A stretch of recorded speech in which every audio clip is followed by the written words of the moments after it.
속보, 이강인 향한 내부 폭로 파장.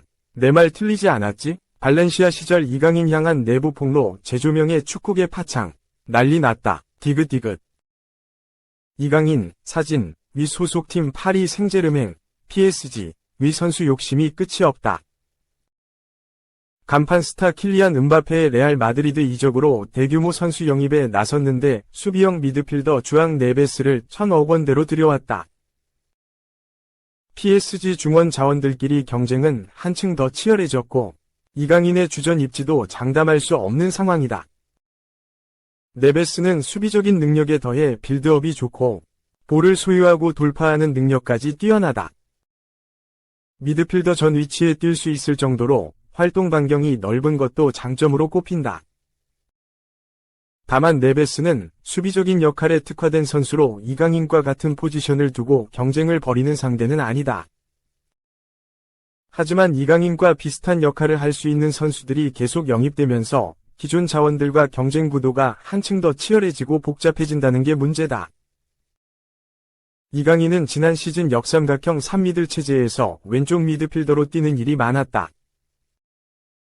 오른쪽 라인에서는 윙어 오스만 덴벨레는 물론 전진성 강한 미드필더 워렌 자이르 에메리, 매우 공격적인 사이드백 아슈라프 하키미까지 공격형 미드필더 역할을 할 선수가 많지만 왼쪽은 그런 역할을 할 선수가 상대적 부족했기 때문이다. 하지만 카타르 아시안컵 이후로 이 포지션에서 뛸 수 있는 비티냐, 파비안 루이스 등에 밀려 출전 시간이 줄어들었다. 비티냐는 이강인처럼 볼간수 능력이 좋고 오른발잡이로 이 자리에 설 때 공격 포인트 생산 능력에서 이강인보다 우위를 보였다. 왼발잡이 루이스는 이강인보다 나은 수비 능력으로 한 칸 내려와 비대칭 백스리의 한 축을 형성하면서 출전 시간을 늘렸다. 여기에 조만간 영입 발표가 날 것으로 예상되는 데지레 두에, 스타드렌까지 이강인의 경쟁자가 될 수 있다. 두에는 기본적으로 왼쪽 윙어 자원이지만 약간 접고 들어와서 공격형 미드필더 역할을 할 수 있는 선수다.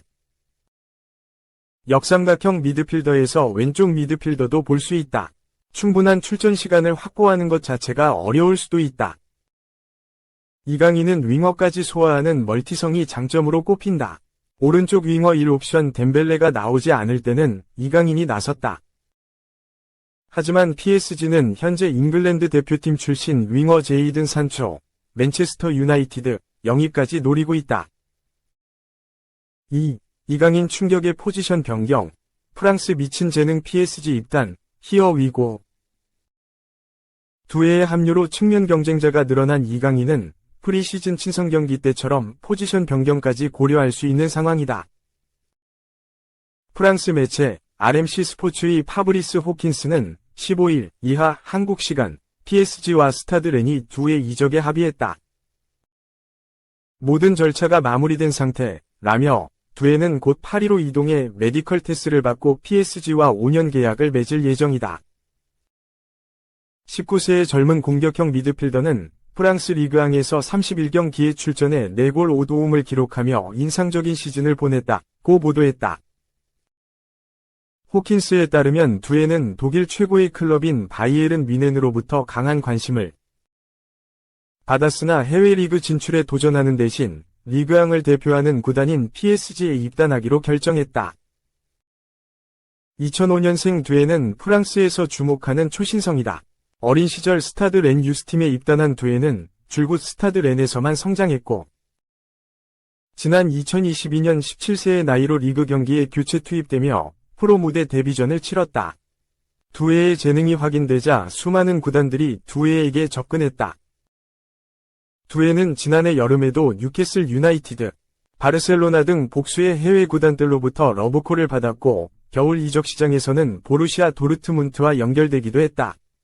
PSG 역시 두해에게 꾸준히 관심을 드러냈던 구단 중 하나였다. 두해는 모든 제안들을 거절하고 스타드 렌에 남았다.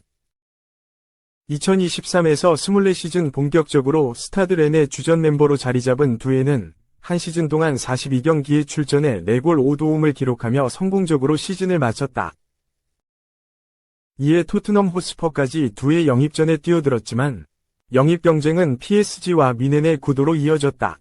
결국 두의 영입전의 최종 승자는 PSG가 됐다. 영국 일간지 가디언에서 활동하는 유럽 축구 이적시장 전문가 파브리치오 로마노에 따르면 미넨은 5천만 유로, 약 749억 원, 옵션을 더한 제안을 보냈으나 거절당한 반면 PSG는 6천만 유로, 약 899억 원을 비드해 스타드 렌의 마음을 사로잡았다. 로마노는 15일 자신의 사회관계망 서비스 SNS를 통해 두에가 PSG 이적에 합의했다. 스타드 렌은 PSG로부터 6천만 유로에 달하는 이적료를 받게 된다고 전했다. 그러면서 로마노는 선수의 이적이 확정됐을 시 사용하는 자신의 시그니처 멘트 히어 위고도 함께 썼다. 중동 자본의 전폭적인 지원을 받고 있어 두려울 게 없는 PSG라고는 하나. 19세 선수에게 6천만 유로라는 거액을 투자한 점은 주목할 만하다. 그만큼 두에의 재능이 확실하다는 방증으로 해석해도 이상하지 않다. 그도 그럴 게 두에는 동나이대 최고의 선수 중 하나로 꼽힌다.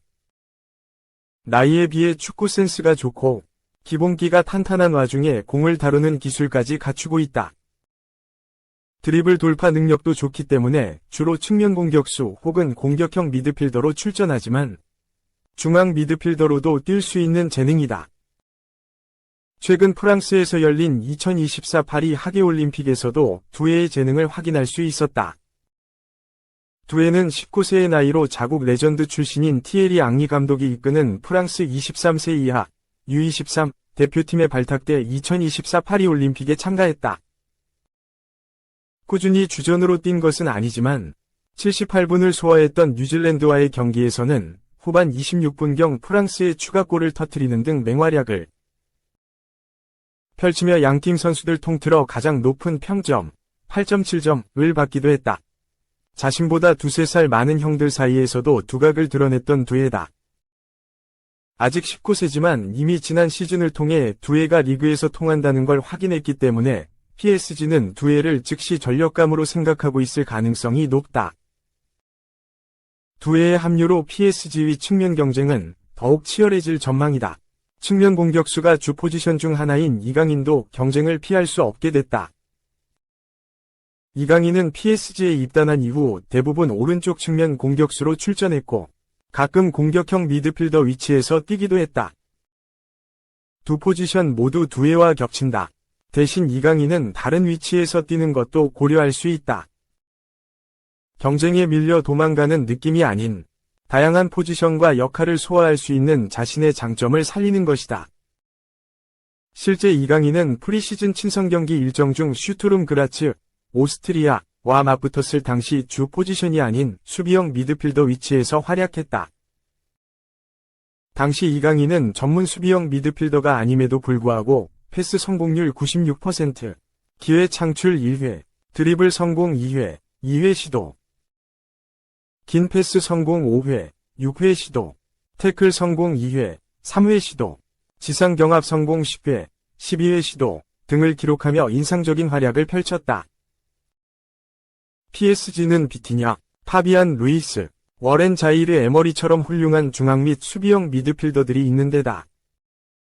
최근 포르투갈의 재능 주앙 네베스까지 영입하면서 중앙 미드필더 뎁스가 두꺼워진 상태지만 이강인을 추가적인 옵션으로 고려할 수 있게 된 셈이다. 어떤 포지션에 뛰든지 이강인은 경쟁이 불가피하다. 하지만 좋은 기회가 주어진다면 그 기회를 낚아채는 것도 살아남는 방법 중 하나다. 3. 음바페 부재 어떻게 생각해? 오른쪽 화살표 짜증 폭발한 엘리케, 이제 그만 좀 물어봐. 글로벌 매체 90MIN은 15일 한국 시간 루이스 엘리케 감독은 킬리안 음바페에 관한 질문을 한 스페인 언론인에게 불만을 드러냈다 라고 보도했다. PSG는 오는 17일 오전 3시 45분 프랑스 르아브르에 위치한 스타드 오세안에서 르아브르 AC와 2024에서 25시즌 프랑스 리그 1 개막전을 치른다. 디펜딩 챔피언 PSG는 르아브르와의 개막전을 통해 새 시즌의 막을 연다. 개막전을 앞두고 엔리케 감독은 15일 사전 기자회견에 참석했는데 이때 음바페 부재에 관한 질문을 받자 불쾌한 심정을 감추지 않았다. 매체에 따르면 한 스페인 언론인이 음바페 부재에 관해 질문을 하자 엔리케 감독은 스페인 사람들은 정말 지루하다. 누구도 이제는 내게 음바페에 관해 질문하지 않을 거라고 생각했다. 라고 말했다.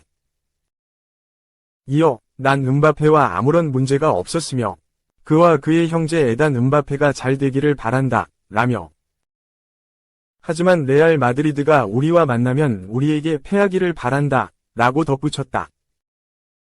프랑스 공격수 음바페는 지난 2017년부터 2024년까지 7년 동안 PSG 핵심 공격수로 활약하면서 308경기 출전에 256골 108도움을 올렸다. 지난 시즌에도 리그 27골 7도움을 포함해 모든 대회에서 48경기 나와 44골 10도움을 기록하는 엄청난 활약을 펼쳤다. 음바페 활약에 힘입어 PSG는 지난 시즌 프랑스 국내 세계대회, 리그 1, 쿠프 드 프랑스, 트로페 데 샹피옹을 모두 우승했다. 그동안 팀에서 득점을 책임져온 음바페는 시즌 종료 후 PSG와 계약이 만료돼 팀을 떠났다. 이후 스페인 라리가 강호 레알 마드리드와 5년 계약을 체결했다. 그는 15일 아탈란타와의 유럽 축구연맹, 우에파, 슈퍼컵에서 레알 데뷔전을 가졌는데 데뷔골을 터뜨리며 2에서 0 승리를 이끌었고 합류하자마자 트로피를 들어올렸다. 세계적인 공격수 음바페가 떠났기에 그의 공백을 메꾸는 게 이번 시즌 최대 과제로 떠올랐다. 그러나 한 언론인이 음바페 공백에 관한 질문을 던지자 엔리케 감독은 자신의 곁을 떠난 선수에 대한 이야기를 하고 싶어 하지 않았다. 한편 시즌 개막이 점점 다가오고 있는 가운데 PSG는 아직까지 음바페 대체자로 불릴 만한 공격수를 영입하지 않았다. SSC 나폴리의 나이지리아 공격수 빅터 오시멘을 데려오기 위해 협상을 진행했지만 나폴리 측이 거래에 대한민국 미드필더 이강인을 포함시키길 원하자 제안을 단칼에 거절한 것으로 알려졌다. 시장이 끝나기 전에 깜짝 영입이 있을 수 있지만 현 시점에서 엔리케 감독은 내부 자원으로 음바페 공백을 최대한 메꾸려는 것으로 파악된다. 지난해 여름에 영입한 프랑스 공격수 랑달 콜로 무안이나 포르투갈의 곤살로 하무스가 9번 자리에 배치되고 좌우 측면에서 브래들리 바르콜라와 우스만 덴벨레가 주전 멤버로 기용될 것으로 예상된다.